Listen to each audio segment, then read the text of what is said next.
Welcome back, guys. In this lesson, we are going to have a look at the season timer script, the one that is right here. Let's open it. Boom.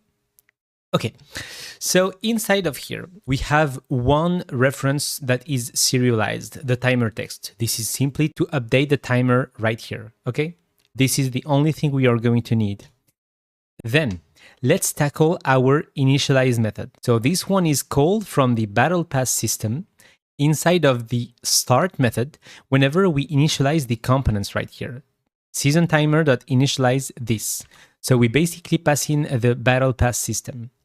After storing the Battle Pass system, we load the last played time. This is really useful to update our timer. Our last played time is a date time. Let me just show you how we load it. Boom. To load the last played time, we actually use the player preferences again, but we grab it from a string, okay, using a certain key.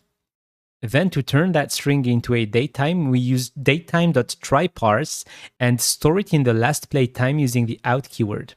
If we were not able to parse this string, we are debugging something, okay? And we have a second precaution at the top right here. If we were able to parse the string, but it has the minimum value, it means that the last played time has not been initialized. So it means that we need to start the season, okay? So let's now have a look at the start season method. Boom. At start, we store the UTC now instead of datetime.now, just so that whenever you start a season, let's say you want to start it from a server or so, it's going to be the same start time for all players around the world, okay? It's not going to be dependent on the player's local time. Got it? So after that, we do save the play time. We update the timer text. We can have a look at this method too. Here it is, somewhere around here, yeah. To display or update the text, we use a custom time span to string method because I did want to display the time in a certain way. It's really simple, I'm going to go over it, but basically you have multiple ways of displaying your timer. Let's go step by step because I did the explanation and was like, what am I saying? So I'm going to re-explain. Okay, so first off, we check if we've got a certain amount of days. If the day count is greater than 0, we are going to display the days. So D, the amount of days, followed by D. Then we have a separation, which is a basic space. If we have more than 0 hours, we do display the hours similarly to what we've done for the day. So if hour is greater than 0, the hours string will be hours plus age. Then we have a condition to show the minutes. If the days are equal to 0 and the hours is greater or equals to 0, we show the minutes. Or if the day count is greater or equals to 0 and the hours equals strictly to 0, we'd also want to show the minutes, like 1 day, 5 minutes.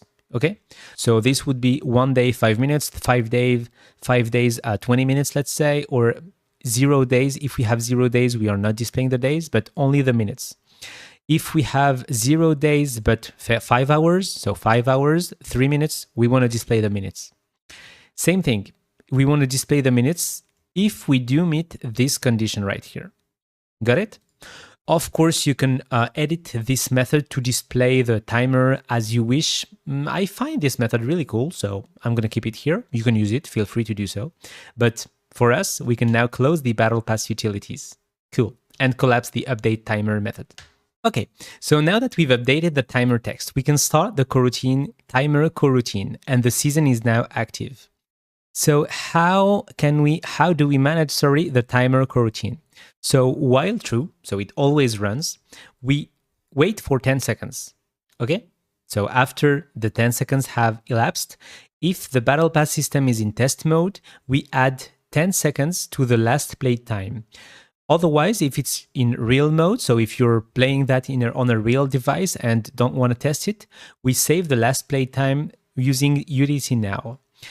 If you use UTC Now by testing, you're not going to be able to add hours or add minutes while testing. You need to keep that in mind.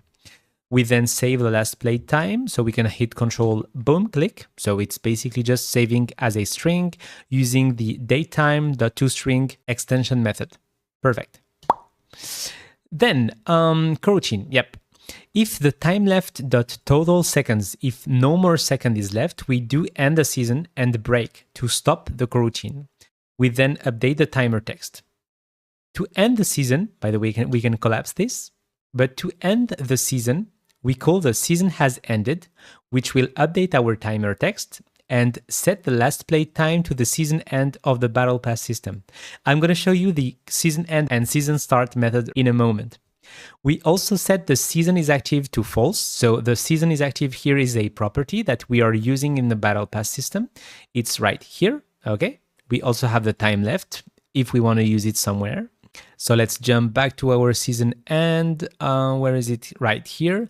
We stop all of the coroutines and call the end season for the Battle Pass system. A quick thing that I want to add in here is, remember, we save the last play time in the add hours method. So this is for testing purposes, by the way. We also save in the timer coroutine, okay? But we need to take one thing into account. We want to save it whenever the onApplicationPause method is called by Unity. This is called when the application loses focus. The pause boolean here is set to true. So if we do pause the game, or if the application loses focus, we definitely want to save the last played time. In our coroutine, I did not tackle the time left here. So the time left is calculated by grabbing the season end from the Battle Pass system and subtracting the last play time. Let's now have a look at the Battle Pass system get season end. Boom. This one does return a season end as a date time. The season end and season start are declared at start right here. I can spot them. Where are you? There are so many things. Right here. Okay. So here is the season start and here is the season end. Okay. We do save and load these right here. Load season dates. So let's hold Control and click here. Boom. There you go. We first try and grab them from the player preferences, then try and parse them. If we were not able to parse them, we definitely log something. Same thing for the season end. And in the awake method, if we were not able to grab a season end, we are going to return and prevent the initialization. We should not initialize the system if no season end has been detected. Okay? It means that no season is currently active and none has been started. Got it? I hope this is clear. Okay, I think that this is all we need to know about the season timer. We did cover the initialize method, the start season method too. Okay, configure the timer. Who does call this one? It is called inside of the Battle Pass season timer. Okay, so right here in the initialize method. Really cool. So this is good. This is good. This is good. The add hours method is used for testing. Okay, so we are going to cover that later on when we'll cover the static methods. Perfect. Season end, done. Season has ended, done. Load, done. On application pause, done. And we finally have another one to reset the data. So we basically just delete the key as at the last play time key. Okay. Yep, we are now good to go. So let's close this one and see you in the next one.